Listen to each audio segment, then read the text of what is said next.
P. करिश्मा, रेशमा और मनीषा 3 बहनें हैं। उनका एक भाई भी है, मयंक। मयंक अपनी बहनों को बहुत प्यार करता है, लेकिन मयंक की पत्नी सविता इस मामले में मयंक से बिल्कुल ही अलग है। वो अपनी ननदों का जितना बुरा कर सकती है उतना बुरा करती ही रहती है और अपनी ननदों पर हुक्म भी चलाती है। करिश्मा, करिश्मा, तुमने अभी तक नाश्ता नहीं बनाया? तुम्हारे भैया को ऑफिस जाने में देर हो रही है। हाँ भाभी, बस अभी बनाती हूँ। करिश्मा, तुम ये ढीलापन छोड़ दो।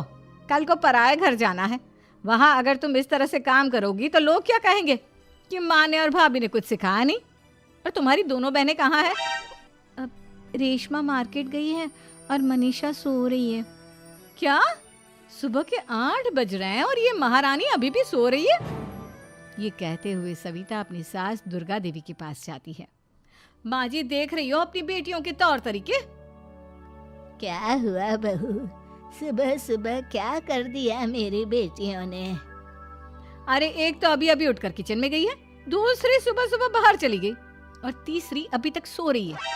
क्या करूं मैं इन तीनों का, मैं तो परेशान हो गई हूँ।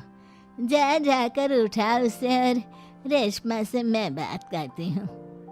सविता सीधा मनीषा के कमरे में जाती है और उससे कहती है, महारानी जल्दी उठो, सूरज सर पर आ गया है।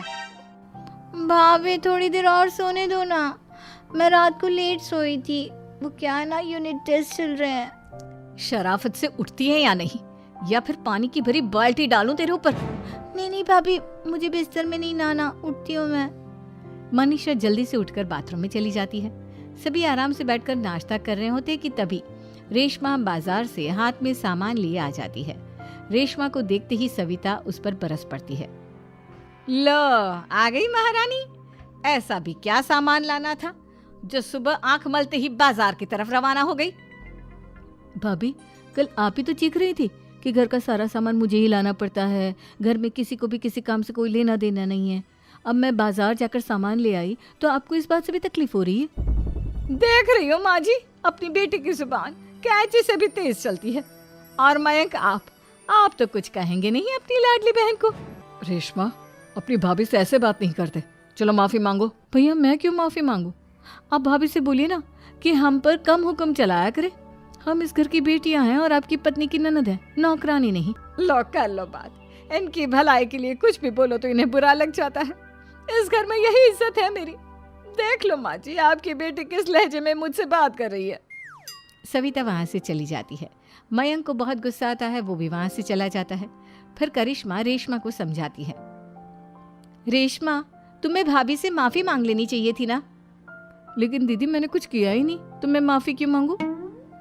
हाँ करिश्मा दीदी, रेशमा दीदी जैसे ही घर में आई भाभी ही उन पर चिल्ला रही थी।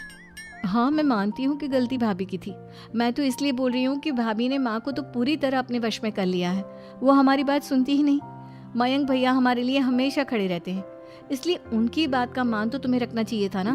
कोई फायदा नहीं दीदी, कुछ दिनों की बात और है, भाभी उन्हें भी हमारे खिलाफ भड़का देंगी।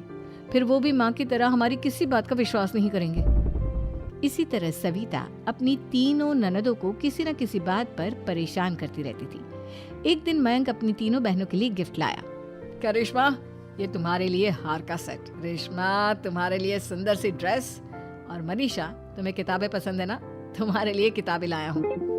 थैंक यू भैया। थैंक यू भैया। थैंक यू भैया। करिश्मा, तुम्हारा नेकलेस कितना सुंदर है। ये भैया कहाँ से ले आए होंगे? मैंने भैया को 3 दिन पहले फोन पर ये डिजाइन दिखाया था और आज भैया ये ले आए। सविता तो अपनी ननदों के गिफ्ट्स देखकर जल गई और करिश्मा का नेकलेस तो उसे भी बहुत पसंद आया था।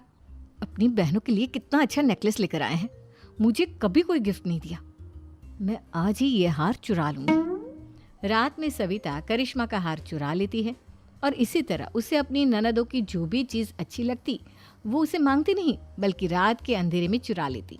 इसी तरह दिन बीतते गए और सविता ने मयंक के दिल में भी उसकी बहनों के लिए नफरत पैदा कर दी। एक दिन मयंक ने करिश्मा और रेशमा के लिए रिश्ता देखा और ये बात उसने घर में सबको बताई। माँ, करिश्मा और रेशमा के लिए बहुत अच्छा रिश्ता आया है।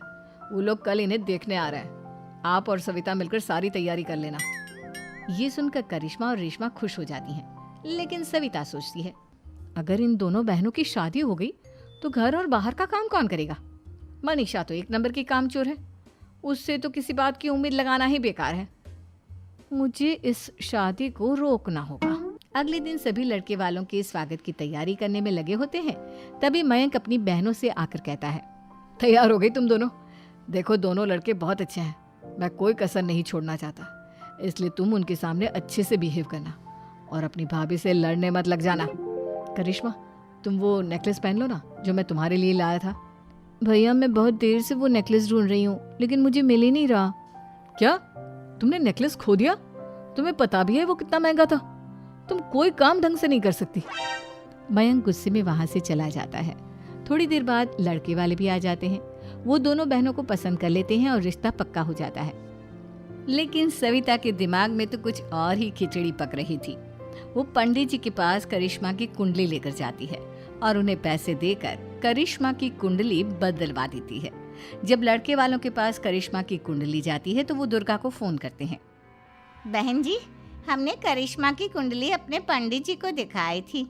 आपकी बेटी की कुंडली नहीं बल्कि दोषों का पिटारा है। देखिए, मैं और मेरे पति इन सब बातों में बहुत विश्वास करते हैं, इसलिए हम आपकी बेटी से अपने बेटे की शादी नहीं करा सकते। इस तरह करिश्मा का रिश्ता टूट जाता है और सभी घर वालों को बहुत दुख होता है। अब कविता सोचती है, चलो करिश्मा का तो रिश्ता टूट गया, अब रेशमा का भी रिश्ता तोड़ना है। क्या करूं? अब सविता आवाज बदलकर किसी अननोन नंबर से रेशमा के होने वाले ससुराल में फोन करती है। हेलो, मैं कौन हूँ कौन नहीं ये आपके लिए जानना ज़रूरी नहीं।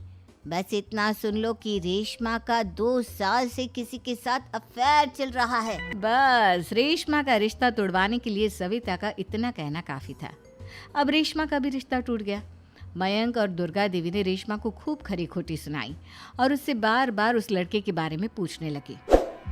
आप दोनों मुझे क्यों परेशान कर रहे हो? अरे कोई लड़का होगा मेरी लाइफ में तो मैं बताऊंगी ना, जब कोई है ही नहीं तो कहाँ से लाऊं मैं कोई लड़का? तो तेरे होने वाले ससुराल वालों को फोन किसने किया था? माँ मैं नहीं जानती किसने फोन किया था, मैं सच कह रही हूँ। मैं तो पहले ही कह रही थी इसकी लगाम खींच कर रखो, लेकिन मेरी सुनता ही कौन है। आप चुप रहिए भाभी, ये सब आपका ही किया धरा है। अब तीनों बहनों को विश्वास हो जाता है कि ये सब उनकी भाभी ही कर रही है। तीनों बहनें अपनी भाभी को सबक सिखाने के लिए एक वकील कर लेती है और घर में हिस्सा मांगना। देखो भैया, माँ बाप की जायदाद में जितना बेटों का हक होता है उतना ही बेटियों का, इसलिए इस घर के 4 हिस्से होंगे और हमें अपना हिस्सा चाहिए। मैंने तुम्हारे लिए क्या क्या नहीं किया और तुम इस घर में हिस्सा मांग रही हो?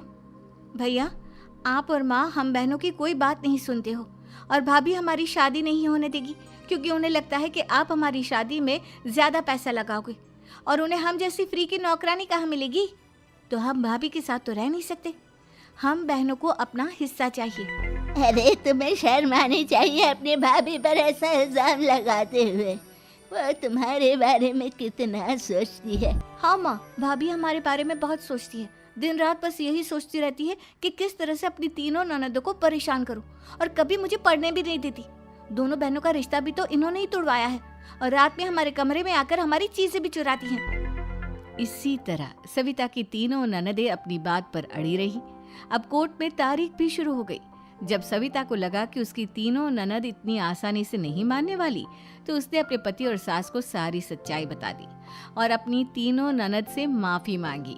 मयंक और दुर्गा को भी अपनी गलती का एहसास हो गया। अब सविता खुद करिश्मा और रेशमा के लिए अच्छा रिश्ता ढूंढती है और उनकी शादी करवाती है।